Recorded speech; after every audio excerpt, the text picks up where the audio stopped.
What is deemed export under GST? GST के अंदर deemed export क्या होता है?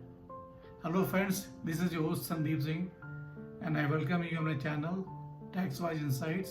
And today in this video we are going to talk about deemed exports. Deemed exports क्या होते हैं, लीगल प्रोविजंस क्या है, क्या क्या कंडीशंस हैं, क्या क्या बेनिफिट्स हैं, what are the types of goods which come under this, और रिफंड कैसे क्लेम करते हैं जो सप्लायर होते हैं। इन सभी बातों पे हम आज डिस्कस करेंगे इस पर्टिकुलर वीडियो में। इसलिए मेरी आपसे रिक्वेस्ट है कि इस वीडियो को please watch till the last so that आप कुछ important points को मिस ना करें। So now let's start the video without any further ado. So deemed export is a supply of goods which actually are not exported but still perceived as or treated as exports. हमें पता है कि export का मतलब होता है जब किसी चीज को देश के बाहर लेके जाते हैं तो उसे एक्सपोर्ट बोला जाता है। लेकिन डीम्ड एक्सपोर्ट में क्या है कि it is something which is deemed to be export but is not export as such. ऐसा परसीव किया जाता है इसको because the goods never go out of the country. तो वो ऐसे सप्लाई जहाँ पे गुड्स जो होते हैं देश के बाहर नहीं भेजे जाते हैं, लेकिन इनको ट्रीट किया जाता है as deemed export so that the supplier can get certain incentives and certain concessions. ये ऐसा इसलिए किया जाता है so that our local industries, domestic industries, इनको प्रमोट किया जाए और इकोनॉमिक ग्रोथ में हम ज़्यादा से ज़्यादा आगे जा पाए। So that's the main idea, so that to promote the local industries and boost exports, ये ऐसा किया गया है।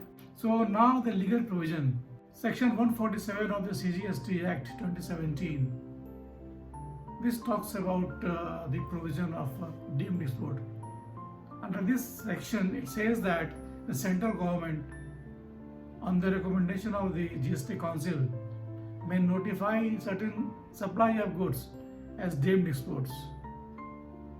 मतलब ये जो होता है, ये सरकार जो क्या करती है, ये नोटिफिकेशन इशू करती है to classify certain goods, supply of certain goods as deemed export. यहाँ दो बातें इंपॉर्टेंट हमें देखनी है।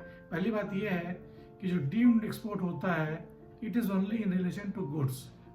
सप्लाई का अभी तक कोई ऐसा नोटिफिकेशन नहीं आया है जिसके अंतर्गत वो डीम्ड एक्सपोर्ट ऑफ सप्लाई माना जाए। Secondly, the supplier must be a registered person because the act always says registered person. तो अगर बंदा जो सप्लायर है वो रजिस्टर्ड नहीं है then he will not be able to take the benefit of supplying deemed exports goods. ठीक है, तो हम आगे चलते हैं, देखते हैं कि क्या क्या रिक्वायरमेंट है डीम्ड एक्सपोर्ट में क्वालिफाई करने के लिए। The requirement, the first of all, the requirement is that the goods must be manufactured in India. Second, they should not go out of the country. Third, इनका जो payment है that should be either in Indian rupee or a convertible foreign exchange. And number four, the supply of such goods must be notified by some specific notification. So एक notification आया था 48 of 2017। उन्होंने कुछ supply of certain goods को classify किया, notify किया as to fall under deemed exports. हम देखते हैं कि वो कौन कौन से सप्लाई हैं जो डीम्ड एक्सपोर्ट के अंदर आते हैं। इसमें पहला आता है supply of goods made under advance authorization. Means कुछ इम्पोर्टर्स जो ऐसे होते हैं जो कि जिनके पास ये एडवांस ऑथोराइजेशन का लाइसेंस होता है ये का to import goods free of duty or at a reduced rate of duty. So अगर सप्लायर जो है ऐसे इम्पोर्टर्स को, ऐसे रेसिपिएंट को गुड सप्लाई करते हैं जो कि एडवांस ऑथोराइजेशन के पास में हो, then it qualifies for this deemed export. Number two is supply of goods made under EPCG licence. EPCG means export promotion capital goods authorization. अगर किसी रेसिपिएंट के पास EPCG का ऑथोराइजेशन है then the supplier can supply goods to him under deemed export. इसमें क्या होता है कि कैपिटल गुड्स का जो हम सप्लाई करते हैं तो जो रेसिपिएंट है उसको he has to pay charge duty at a reduced custom duty होता है, रिड्यूस रेट, तो उसको फायदा होता है। Number three is supply of goods made to any specific economic zones like EOUs हो गए। EOUs means export oriented units. उसके बाद हो गया STP software technology park, BTP bio technology park, and एक होता है इलेक्ट्रॉनिक हार्डवेयर टेक्नोलॉजी पार्क। इनके अंतर्गत जो अगर सप्लाई किया जाता है गुड्स को, that also comes under deemed export. Number 4 is a supply of gold by the banks or the PSUs under the advance authorization. अगर इनके पास आता है तो वो भी जो है they also fall under the ambit of deemed export. तो ये 4 कैटेगरी देख लिया हमने जो जो आते हैं डीम्ड एक्सपोर्ट के अंदर। इसके बेनिफिट्स क्या क्या हैं? बेनिफिट्स इसके ये हैं कि जैसे पहले की इंसेंटिव मिलता है, दूसरा जो सप्लायर है इट कैन क्लेम रिफंड, और आईटीसी भी ले सकता है। So now let us see how the supplier can apply for refund of the tax paid by him. So here there are certain things is very important to keep in mind.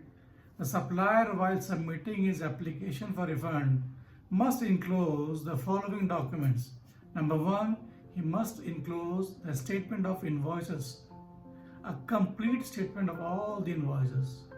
Secondly, a copy of acknowledgement received from the jurisdictional tax officer of the recipient in case of this APCG scheme or the advance authorization scheme.